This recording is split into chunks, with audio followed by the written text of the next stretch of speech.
Hello guys. कैसे हैं आप सब। आज हम लोग पढ़ने वाले क्लास 8 ज्योग्राफी का चैप्टर नंबर 4 एग्रीकल्चर। चैप्टर के एंड तक बने रहिए, आपको हर एक चीज़ में समझ में आ जाएगा लाइन बाय लाइन, क्योंकि हम लोग हर एक चीज़ को देखते हुए चलेंगे। तो चैप्टर एक स्टोरी से स्टार्ट होता है। गुरप्रीत, मधु और टीना तीनों जो है अपने विलेज में चल रहे होते हैं, मतलब वॉक कर रहे होते हैं। तभी वो उन लोग का ध्यान जो होता है एक फार्मर पे पड़ता है, जो कि अपने लैंड को जोत रहा होता है। ओके।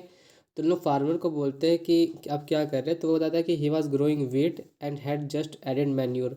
कि वो फार्मर जो है ना वीट उगा रहा है और वो उसमें मैन्योर डालेगा, मतलब कि खाद डालेगा, इसका सॉइल जो है और फर्टाइल हो सके। तो he told the children that wheat would fetch a good price. वो चिल्ड्रन को बताता है कि वीट्स को हम लोग बेच के अच्छे प्राइस ले सकते हैं मंडी से, क्योंकि वहाँ से जो फैक्ट्रीज होते हैं ना, वो ब्रेड और बिस्किट बनाने के लिए आटे को लेके जाते हैं। फिर बता रहा है कि यहाँ पे जो ट्रांसफॉर्मेशन होता है ना, कि प्लांट से किसी फिनिश प्रोडक्ट में, इसमें 3 टाइप का एक्टिविटी इन्वॉल्व होता है: प्राइमरी, सेकेंडरी, टर्शियरी। हम लोग एग्जांपल में समझते हैं ऐसे कि इसी का एग्जांपल ले लेते हैं ना, कि यहाँ पे जो जो किसान है वो वीट उगाता है। ओके। तो वीट जो उगाना हो गया ना, वो हम लोग का प्राइमरी एक्टिविटी हो गया। अब इसके बाद ये जो प्रोसेस हो के आटा बनेगा ना फैक्ट्री में, वो और वो आटे से जो वो बिस्किट या बनेगा ना, तो वो मैन्युफैक्चरिंग का जो वर्क हो गया, वो हम लोग का सेकेंडरी एक्टिविटी हो गया। अब उसके बाद जब इसको ट्रांसपोर्ट करके किसी सेलर के पास ले जाया जाएगा, तो वो ट्रांसपोर्ट का जो काम है ना, वो हम लोग के लिए टर्शियरी एक्टिविटी हो जाएगा। हम लोग एक और एग्जांपल देखते हुए देख लेते हैं। जैसे कि एक वुड होता है, लकड़ी से वुड लिया गया, ये प्राइमरी एक्टिविटी है। वुड का वो चेयर बन गया, वो हम लोग के लिए सेकेंडरी एक्टिविटी है। और जो चेयर को ट्रांसपोर्ट करके जब हम लोग कोई दुकान में देते, तो वो हम लोग के लिए टर्शियरी एक्टिविटी हो गया। तो आई होप आप लोग को प्राइमरी, सेकेंडरी और टर्शियरी का डिफरेंस समझ में आ गया। अब आगे हम लोग उसको डिफाइन वाइज करते हुए देखेंगे। Primary activity include all those connected with extraction and production of natural resources। अब प्राइमरी एक्टिविटी वो सारे एक्टिविटी है ना जो कनेक्ट है किससे, एक्सट्रैक्शन से। जैसे कि हम लोग कोई मिनरल्स को एक्सट्रैक्ट कर रहे हैं, तो वो हम लोग के लिए प्राइमरी एक्टिविटी है, या प्रोड्यूस कर रहे हैं जैसे कि क्रॉप, ये सब। एग्रीकल्चरल, फिशिंग, गैदरिंग है, वो काफ़ी अच्छा एग्जाम्पल होता है। ये तो प्राइमरी एक्टिविटी हो गया। अब सेकेंडरी एक्टिविटी क्या होता है। अब secondary activity are concern with the processing of this resources, मतलब इसको प्रोसेस करना है, इसको मैन्युफैक्चर करना है। जैसे manufacturing of steel, baking of bread, weaving of clothes, ये सब एग्जांपल हो गया आपका सेकेंडरी एक्टिविटी का। अब टर्शियरी एक्टिविटी क्या है, कि ये जो है ना सपोर्ट प्रोवाइड करता है प्राइमरी और सेकेंडरी सेक्टर्स को अपने सर्विसेज से। मतलब टर्शियरी सेक्टर में हम लोग का सर्विसेज ही सिर्फ आता है, इसमें कोई प्रोडक्शन या एक्सट्रैक्शन टाइप का कुछ वर्ड नहीं आने वाला, ना मैन्युफैक्चरिंग टाइप का। इसमें सिर्फ सर्विस, जैसे transport, trade, banking, insurance, advertising, ये सब हम लोग का सिर्फ और सिर्फ सर्विस होता है। एग्रीकल्चर जो है ना, वो प्राइमरी एक्टिविटी है, जिसमें हम लोग ग्रो करते उगाते हैं क्रॉप्स को, फ्रूट्स को, वेजिटेबल्स को, फ्लावर्स को, और लाइफ स्टॉक को भी रियर करते हैं। वर्ल्ड में 50% पर्सन जो है ना, वो इंगेज है एग्रीकल्चर एक्टिविटी में। और 2/3 जो इंडिया का पॉपुलेशन है, वो अभी भी स्टिल डिपेंडेंट है किस पे, एग्रीकल्चर में। अब एग्रीकल्चर के लिए हम लोग क्या चाहिए होता है, फेवरेट टोपोग्राफी ऑफ सॉइल। मतलब क्या होता है ना, कहीं पे प्लेन होता है, प्लेट्यू होता है, माउंटेन होता है, तो वो भी डिपेंड करता है। और एक अच्छा क्लाइमेट चाहिए होता है एग्रीकल्चरल एक्टिविटी को करने के लिए। अब जो लैंड है ना, जिस पे हम लोग क्रॉप्स को अच्छी तरह उगा सकते हैं, उसको हम लोग एरेबल लैंड बोलते हैं। आगे हम लोग आगे मैप में देख सकते हैं कि कौन कौन सा जो जगह है ना, वहाँ पे देखिए जो जो जगह ग्रीन दिख रहा है ना, वहाँ पे हम लोग एरेबल लैंड है, वहाँ पे खेती हो सकता है। इसमें इंडिया में तो काफ़ी सारा पार्ट देख सकते हैं कि एरेबल लैंड में आता है। फिर यहाँ से आपका साउथ ईस्ट एशिया का, इधर आपका ये पार्ट है, फिर कुछ अफ्रीका में पार्ट है, फिर यूरोप, रसिया, चाइना, ये नॉर्थ अमेरिका में आपका यूएसए वाला पार्ट हो गया। ऐसे काफ़ी सारा पार्ट आपको देखने को मिल जाएगा। फिर यहाँ पे डू यू नो वाला में हम लोग का दिया हुआ है कुछ portion: agri plus culture, seri plus culture, pisci culture, viticulture, horticulture. तो देख लेते हैं। एग्रीकल्चर वो साइंस या आर्ट होता है कल्टीवेशन का, जो हम लोग सॉइल में करते हैं, अपना क्रॉप्स और लाइफ स्टॉक को रेस करते हैं। इसको हम लोग फार्मिंग भी बोलते हैं।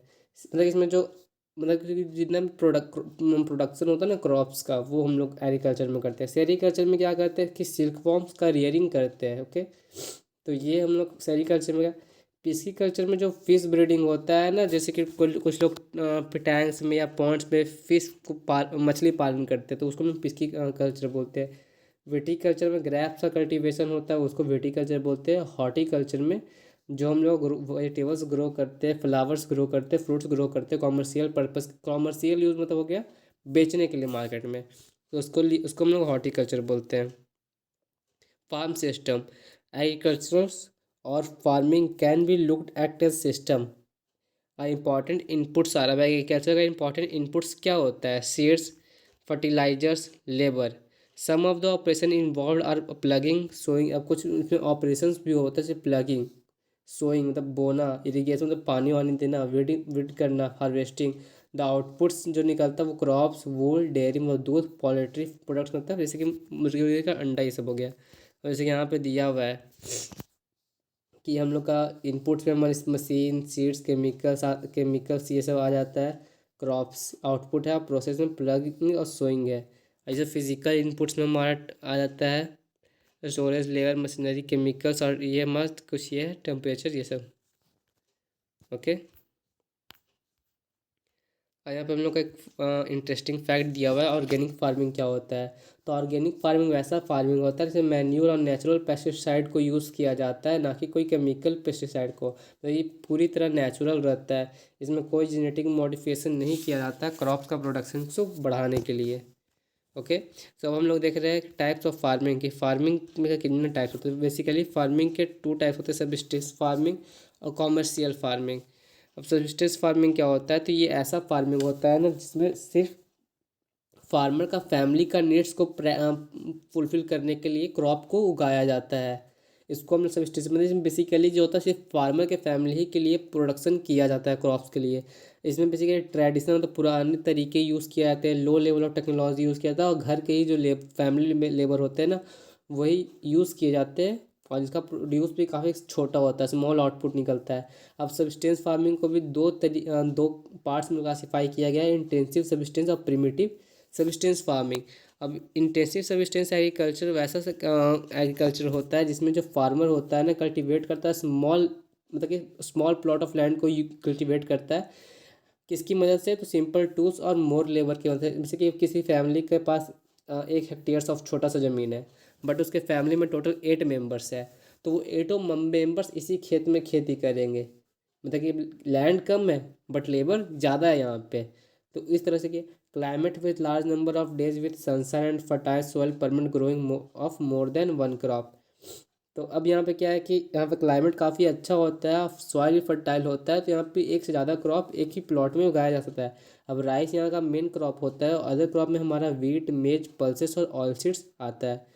Intensive subsistence agriculture is prevalent in thickly populated area, मतलब जहाँ पर पॉपुलेशन काफ़ी ज़्यादा होता है ना वहाँ पे ज़्यादा फैला हुआ रहता है। मानसून रीजन जैसे कि साउथ ईस्ट और ईस्ट एशिया में ये सब ज़्यादा ये एग्रीकल्चर फैला हुआ है। प्रिमिटिव सिविस्टिस इंक्लूड शिफ्टिंग कल्टीवेशन और नोमैडिक हैटिंग। अब प्रिमिटिव सिविस्टिस में 2 पार्ट में डिवाइडेड, तो पहले हम शिफ्टिंग कल्टीवेशन देख लेते हैं। शिफ्टिंग कल्टीवेशन वो भी ये भी जहाँ पर ज़्यादा फॉरेस्टेड एरिया होता है ना, जैसे कि अमेजोन बेसिन हो गया, फिर ट्रॉपिकल अफ्रीका हो गया, फिर कोई south east Asia, north east India, ये सब जगह पे जहाँ पे ज़्यादा फॉरेस्टेड एरिया होता है वहाँ पे परफॉर्म किया जाता है। इसमें क्या होता है ना कि यहाँ पर जो एरियाज होता है वो काफ़ी ज़्यादा हेवी रेनफॉल वाला होता है, यहाँ पे काफ़ी ज़्यादा बारिश होता है, और यहाँ पे इतना तेज यहाँ पे वेजिटेशन जो होता है ना वो तुरंत रिजनरेट हो जाता है। यहाँ पे पेड़ अगर काट देते हैं ना तो यहाँ का पेड़ दोबारा जल्दी से हो जाता है। और इसमें क्या किया जाता है कि इसमें जो लैंड होता है ना उसमें जो पेड़ होते हैं उसको कट कर दिया जाता है, और फिर उसको ना जला दिया जाता है, और उसके जो राख होता है ना उसको मिक्स कर दिया जाता है सॉइल के साथ। ओके। अब उसमें क्रॉप उगाया जाता है, जैसे कि मेज या पोटैटोज, कसावा, ये सब टाइप के ग्रोथ उगाया जाता है। अब ये एक बार एग्रीकल्चर करने के बाद क्या होता है ना कि यहाँ का सॉइल जो होता है फर्टिलिटी लूज़ कर देता है। तो फर्टिलिटी लूज़ करने के बाद फिर उस लैंड को उन लोग छोड़ देते हैं और फिर दूसरी जगह पे चले जाते हैं। इसी को शिफ्टिंग कल्टीवेशन मतलब शिफ्ट करके कल्टीवेशन करते हैं इसलिए। और कुछ लोग स्लैश एंड बर्न फार्मिंग बोलते थे। यहाँ पे ऑप्शन में एमसीक्यू में आप लोग का एग्जाम पूछ सकता है कि स्लैश एंड बर्न फार्मिंग हम लोग किस फार्मिंग को बोलते हैं। यहाँ बता रहा है डू यू नो वाला पोर्सन में कि शिफ्टिंग कल्टीवेशन अलग अलग नाम से अलग अलग वर्ल्ड में जाना जाता है। जैसे झूमिंग में नॉर्थ ईस्ट इंडिया में बोला जाता है मिल्पा, मेक्सिको में रोका, ब्राज़ील में लडांग, मलेशिया में।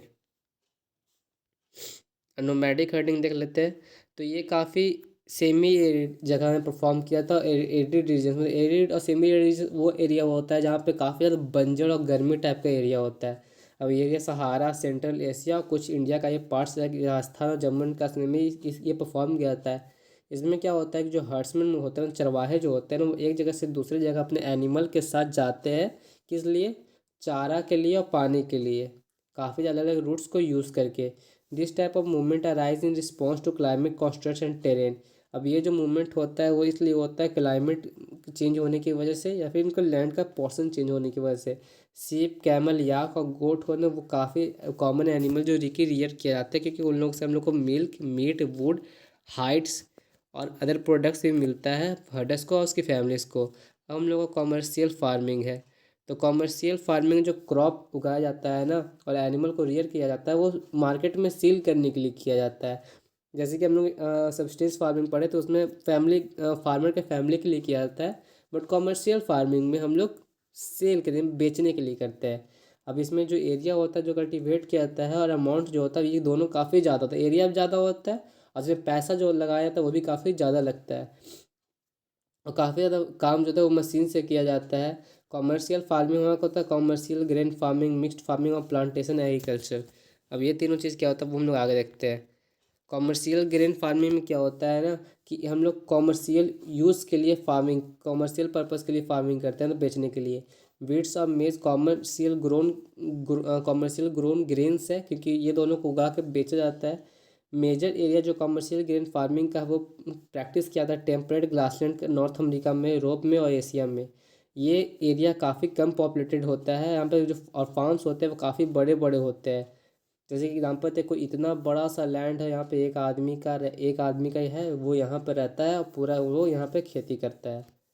इस टाइप का एरिया होता है।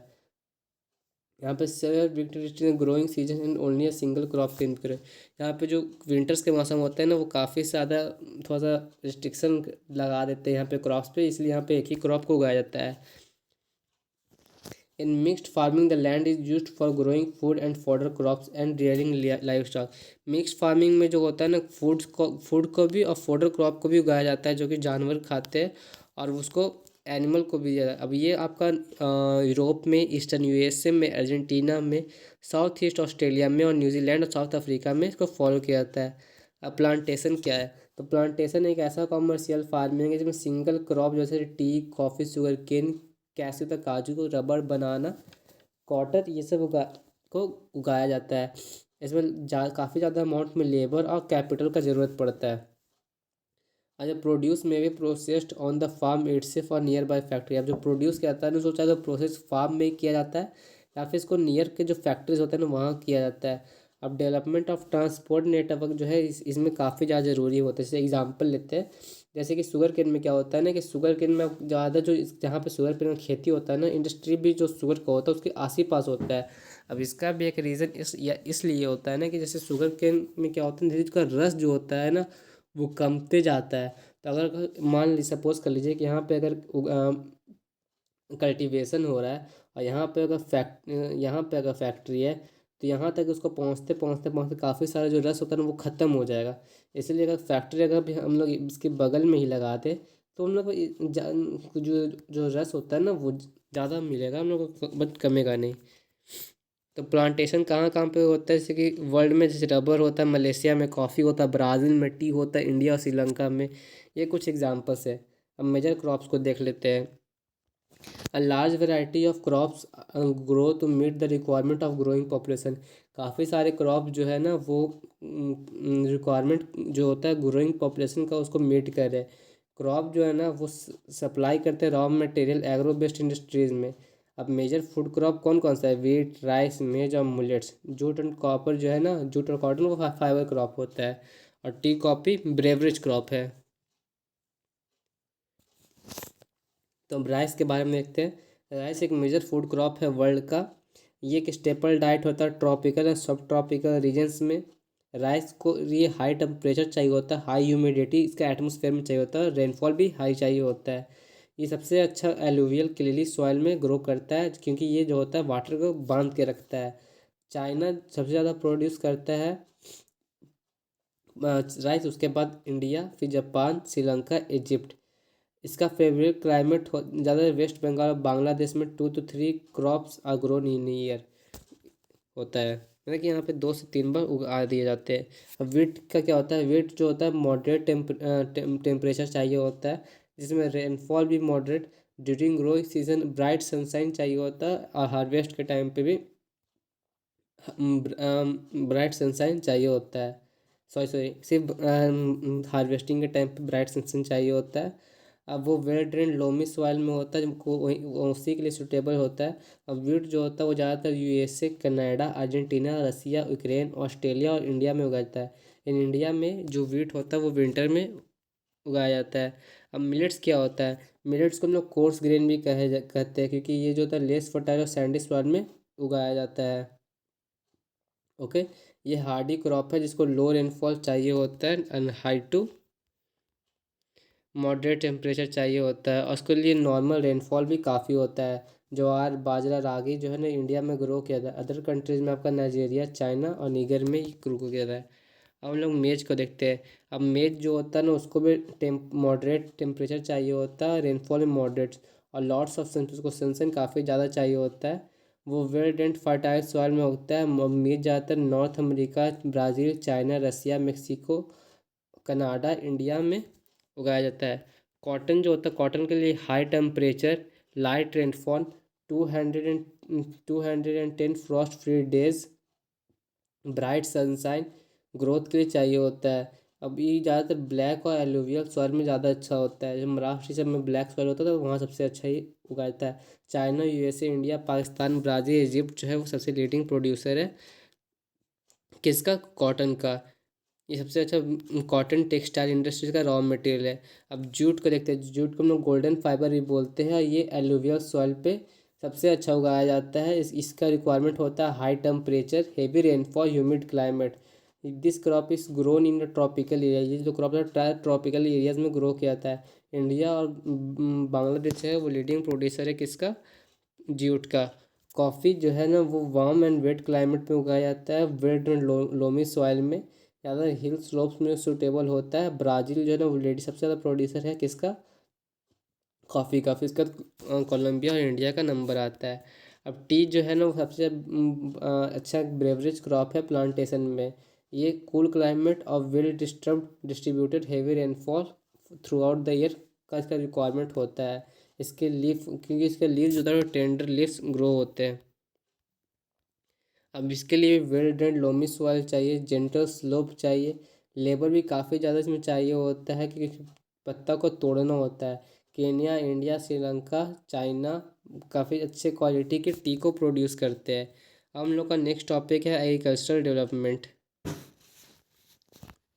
एग्रीकल्चर डेवलपमेंट मतलब वैसा डेवलपमेंट जिसमें इफ़र्ट्स हम लोग डालते हैं, किस लिए, तो फार्म प्रोडक्शन को इंक्रीज़ करने के लिए। अब फार्म प्रोडक्शन को इंक्रीज़ क्यों करते हैं, जैसे पॉपुलेशन बढ़ रहा है तो उसका डिमांड जो होता है ना वो भी बढ़ रहा है। तो डिमांड बढ़ाने के लिए हमको एग्रीकल्चर में डेवलपमेंट लाना पड़ेगा, क्योंकि जो फूड का कैपेसिटी होता है वो बढ़ जाए।